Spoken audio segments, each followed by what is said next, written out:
বিশ্ববাসী ইসরায়েলকে থুতু মারে। আমরা দাবি জানাতে চাই জাতিসংঘ থেকে ইসরায়েলকে বহিষ্কার করা হোক।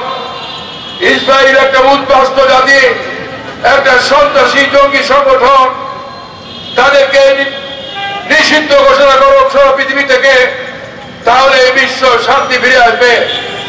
ইসরায়েলের নিরীহ নিরস্ত মানুষ আজকে বোমা কান্না, দিনের পর দিন ছোট্ট শিশুরা বলছে এর চেয়ে মৃত্যু শ্রেয়, যদি বেঁচতে যায় সেখানে অন্তত খাবার পাবো। এইভাবে মানুষের উপরে অত্যাচার ইসরায়েল চালাচ্ছে। আর ইসরায়েলের দোসর ওই মার্কিন সাম্রাজ্যবাদ যেভাবে মদত দিয়ে যাচ্ছে, আমরা তার তীব্র নিন্দা জানিয়ে বলতে চাই, আসুন ইসরায়েলের বিরুদ্ধে গোটা বাংলাদেশের মানুষ ঐক্যবদ্ধ হই।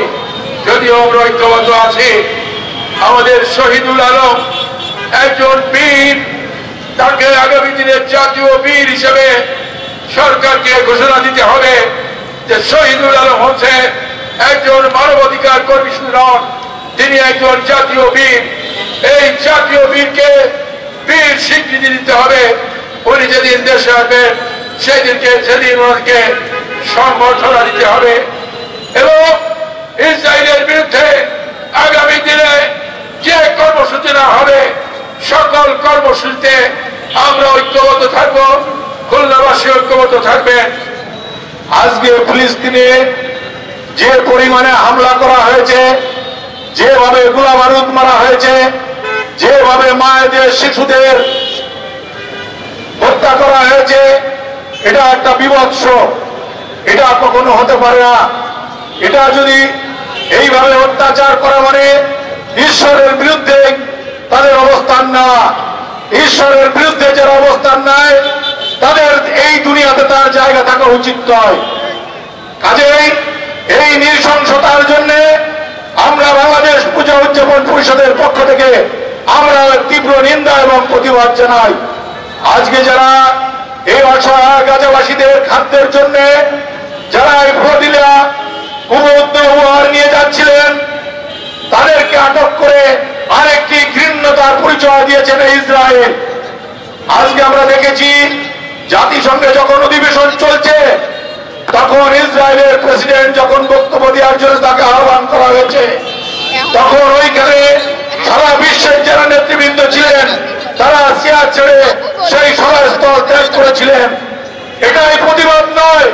আমরা জাতিসংঘকে আহ্বান জানাবো, এই বিভৎস কর্মকাণ্ডে, নৃশংস কর্মকাণ্ডে যে ইসরায়েল জড়িত, জাতিসংঘের সকল সদস্য পদ থেকে তাদেরকে বাদ দেওয়া হোক, তাদেরকে অব্যাহতি দেওয়া হোক।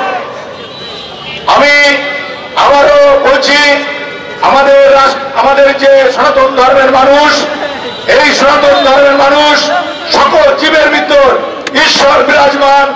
এই যদি আমরা সেইটা বিশ্বাস করে আমরা মনে করি আজকে যাদের পরে ওইখানে অত্যাচার করা হচ্ছে, এটা অন্যায় এবং এটা অবিচার। সারা বিশ্বের মানুষ জাগ্রত এবং এই ইসরায়েলের বর্বরতার বিরুদ্ধে সোচ্চার হয়ে তাদের প্রতিহত করা হোক। অধিকাংশ মুসলমানের দেশ বাংলাদেশ, সেই দেশের জনতা এখনো নির্বিঘ্নে ঘুমাচ্ছে।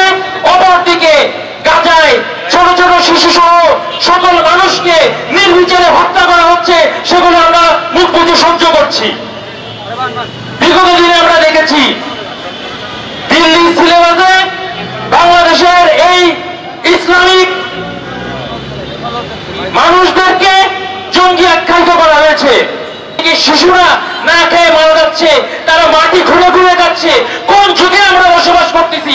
কোথায় জাতিসংঘ আছে? কোথায় ওয়ার্ল্ড ফুড ফেডারেশন আছে? কোথায় আরো অন্যান্য আন্তর্জাতিক পরিষদগুলো আছে যারা এখনো চোখ বুঝে মুখ বন্ধ করে এগুলো সহ্য করছে? আমরা বলতে চাই, অচিরেই গাজাকে রাষ্ট্র হিসেবে সকল দেশের মতোই ঘোষণা দিতে হবে। উপদেষ্টা পরিষদের সকলের ক্লিয়ার স্টেটমেন্ট দিতে হবে তারা আসলে কোন সিলেবাসে চলতে চায়। না হলে বাংলাদেশ থেকে একজন শহীদুল আলম না, আমরা প্রত্যেকের শহীদুল আলম হয়ে যাবো ইনশাআল্লাহ।